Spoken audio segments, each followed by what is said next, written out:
Let's bring in Michael Kroger and Stephen Conroy. And while more than 12 million of our fellow citizens are at stay-at-home orders, Melbourne, thankfully after everything that state, that city, Michael, that you've been through, you've got the whole AFL with you and living more normally than most of us. Yes, mate, and people play golf in Victoria these days. And, badly, absolutely badly. Nobody has died yet, Kieran, down here from golf. We were warned about that by Daniel Anderson. But yeah, it's a refreshing change, quite frankly, and not to be the bane of everybody's ire. But touch wood, it continues down here in Victoria. But our sympathies go to the other states who are undergoing what we've been through on many, many occasions. So. As we say, I don't think you'll ever eradicate this virus. You've just got to find a way to deal with it and live with it.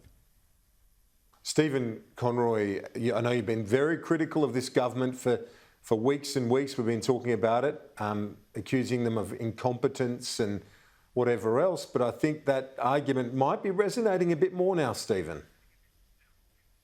Well, look, the problem is that Australians are living with the consequences of the incompetence. I mean, we saw the most extraordinary press conference the other night where the Prime Minister unilaterally told people under the age of 40 to go and get the AZ jab. Now, let me just read what the comments from the co-chair of ATAGI, and that's that body that makes these decisions. He says there are very few situations where he would advise younger people to get AZ.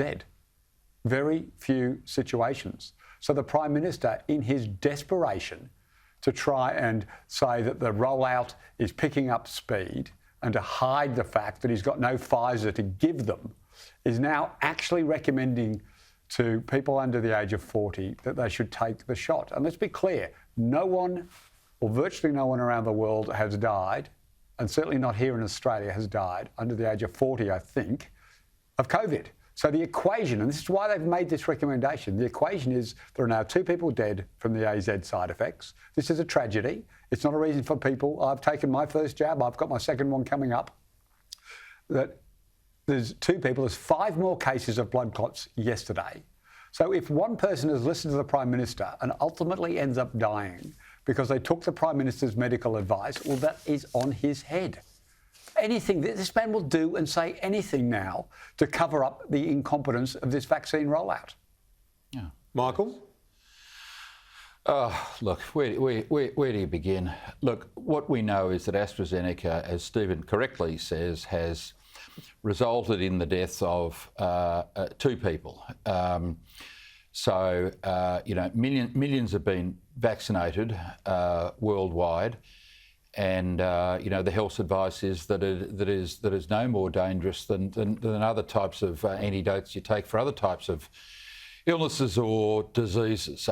Yes, of course, everyone would like to wait for Pfizer. Of course, we would all like to have it. Those of us over 60 have had AstraZeneca. I've had the first dose like Stephen has.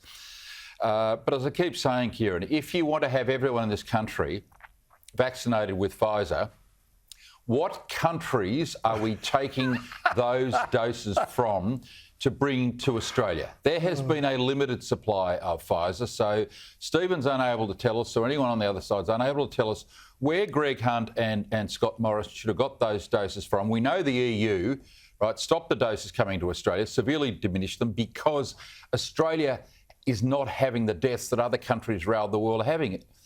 The last person to catch the coronavirus in Australia and die from it was in October last year.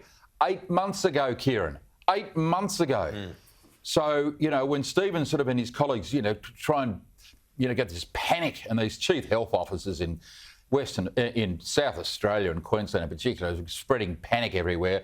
No one's passed away for 8 months from a homegrown, capturing this disease, for goodness sake. These people need to just calm down and not panic. Daniel Andrews, I think, made a very good point today. He's talking about the fact that when you get to 70-80% of the population, everyone's vaccinated, that is, everyone that wants it has had it, lockdowns end, because there shouldn't be lockdowns for people who aren't willing to protect themselves.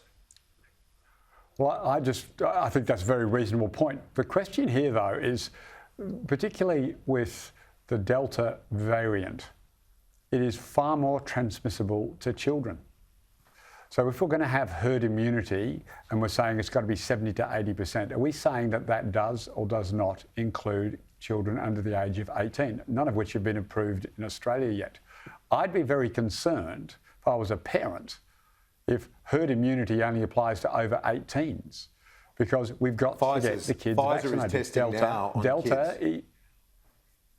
So absolutely. I mean, I think there's a couple of places, a couple of countries where it's now down to 12. It's been recommended, but we have got to say that the herd immunity, 70 to 80%, must include children, because the long-term effects of COVID are more and more becoming apparent, and some of them are quite disturbing. I mean, they're talking about brains shrinking as a consequence of COVID now. I mean, that is a horrifying prospect if it's true. Stephen, Michael, gentlemen, I appreciate it. As always, thank you. We'll talk to you soon. Cheers. Thanks, mate. Cheers. Good to talk.